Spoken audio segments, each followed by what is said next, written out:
میرا باپ میری شادی نہیں کر رہا تھا۔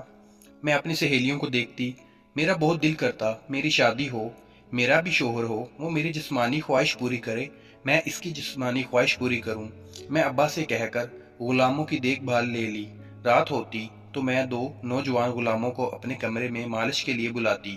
وہ جب تیل کے ساتھ پورے جسم کی مالش کرتے، سکون کی انتہا اس قدر ہوتی کہ نیند تک آ جاتی اور صبح ہی آنکھ کھلتی۔ کچھ دن گزرے تو مجھے محسوس ہوا کہ میں ماں بننے والی ہوں۔ میں نے اس بات کو اپنے اندر ہی رکھا، ان دو غلاموں کو نہیں بتایا۔ میں نے اسی طرح مالش کے دوران گہری نیند میں سونے کا بہانہ کیا۔ مجھے نیند میں پا کر انہوں نے میرے منہ پر ایک خوشبو سے بھرا کپڑا رکھا اور ساری رات باری باری۔ یہ اس زمانے کی بات ہے جب لوگ انسانوں کی تجارت کیا کرتے تھے۔ انسانوں کو منڈیوں سے خرید کر غلام بنا کر رکھا جاتا تھا۔ طاقتور غلاموں سے سخت محنت مزدوری کے کام کروائے جاتے تھے۔ جب یہ غلام ذرا کمزور اور بوڑھے ہوتے نظر آتے تو ان کے بدلے میں غلاموں کا تبادلہ منڈیوں میں کیا جاتا تھا۔ ملک کنا میں ایک ایسا ہی نیک دل انسان عبداللہ تاجر رہتا تھا جو کہ انسانوں کا ہی وپار کیا کرتا تھا۔ ایک دن یہ تاجر اپنے چند کمزور غلاموں کو انسانوں کی منڈی میں فروخت کرنے لے گیا۔ جب یہ تاجر منڈی میں پہنچا تو اس نے ایک بڑے ہجوم میں دیکھا کہ ایک شخص غلام کو اونچی جگہ بٹھا کر اس کی بولی لے رہا تھا، تو اس نے بھی بولی میں حصہ لیا۔ اس غلام کو خریدنے کے لیے تاجر لوگ بہت دور دور سے آئے ہوئے تھے۔ وہ غلام جس بڑے تاجر کے پاس تھا، وہ اس غلام کی کئی خوبیاں بیان کر رہا تھا۔ ہر خوبی کے بدلے میں وہ رقم بڑھا کر بتا رہا تھا۔ بولی کئی دن تک لگتی رہی، مگر وہ تاجر ہر روز غلام کی رقم بڑھا دیتا۔ اس تاجر نے جب غلام کی خوبیاں پوچھی تو بڑے تاجر نے کہا، یہ غلام کوئی عام غلام نہیں ہے، اس غلام پر میں نے بہت رقم خرچ کی ہے۔ میں نے جب یہ غلام خریدا تھا اس وقت یہ 10 برس کی عمر کا بچہ تھا۔ میں نے اس غلام کو پورے 15 سال پڑھایا لکھایا اور اس کی فوجی تربیت کے ساتھ ساتھ کئی ملکوں کی بولی بھی سکھائی ہے۔ اس تاجر نے اس غلام کی جب خوبیاں سنی تو اس نے اپنے دل میں عہد کر لیا کہ وہ اس غلام کو ضرور خریدے گا، چاہے اسے اس غلام کی کتنی ہی قیمت کیوں نہ چکانی پڑے۔ آخر کار اس تاجر نے کئی دنوں کے بعد اپنے 60 غلاموں کے بدلے میں ایک مہنگا ترین غلام خرید لیا اور اس کو اپنے ساتھ گھر لے آیا۔ اس غلام کو تاجر نے اپنے دوسرے غلاموں سے ملوایا جو تعداد میں کئی زیادہ تھے۔ آس پاس کے اور دور دراز کے بستی والوں نے جب یہ خبر سنی کہ عبداللہ تاجر نے 60 غلاموں کے بدلے میں ایک غلام کو خریدا ہے، کئی دنوں تک اس غلام کو لوگ دیکھنے کے لیے دور دور سے آتے رہے۔ تاجر نے اس کی قیمت غلام کا نام آزاد رکھ دیا۔ اس غلام نے کہا، میرے آقا، اگر آپ مجھ پر بھروسہ کریں تو ان غلاموں کی ذمہ داری آپ مجھ کو سنبھالنے کا اختیار دے دیں۔ اس لیے پہلے ان غلاموں کو دیکھ بھال کی ذمہ داری تاجر کی بیٹی کے پاس تھی۔ تاجر نے غلام کو اس لیے آزاد نہیں کروایا تھا کہ وہ بھی اس کو غلام کی کسی منڈی میں جا کر اونچی بولی میں فروخت کرے گا، بلکہ تاجر کے دل میں یہ خیال تھا، علم وہ خود ایک بہت بڑی دولت ہے، میں نے اس غلام کو خرید کر گھاٹے کا سودا نہیں کیا۔ تاجر اب ملک میں اپنے نیک عمل کی وجہ سے پہچانے جانے لگا۔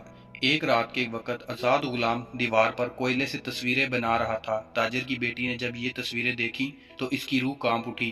آزاد غلام نے ان تصویروں میں آزادی اور غلامی کا جو تصور پیش کیا، تاجر کی بیٹی سمجھ گئی کہ انسانوں کو خرید کر قید کیا جا سکتا ہے مگر ان کے جذبات کو نہیں۔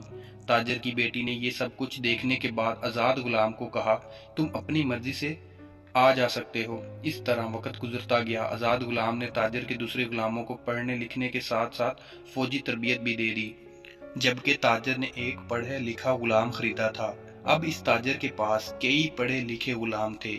اس ملک کا بادشاہ کئی بار پانی کے مسئلے کی وجہ سے اپنے ہمسائے ملک سے جنگ کر چکا تھا، مگر ہر بار ہارنے کی وجہ سے بادشاہ کا ذہن میں کامیابی کی کوئی ترغیب نہیں آ رہی تھی۔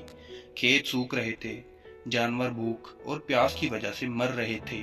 ملک میں اناج کا قحط پڑ گیا۔ دن بدن ملک میں اناج کی کمی بڑھتی جا رہی تھی۔ ایک دن بادشاہ کے وزیر نے بادشاہ سے کہا، بادشاہ سلامت، آپ مجھے بولنے کی اجازت دیں تو میں ملک کی بہتری کے لیے آپ کو کوئی مشورہ دوں۔ بادشاہ نے کہا، اجازت ہے۔ وزیر نے کہا، یہاں سے 2 بستیاں چھوڑ کر ایک عبداللہ تاجر بڑا مشہور ہے، اس کے پاس ایک آزاد نام کا غلام ہے۔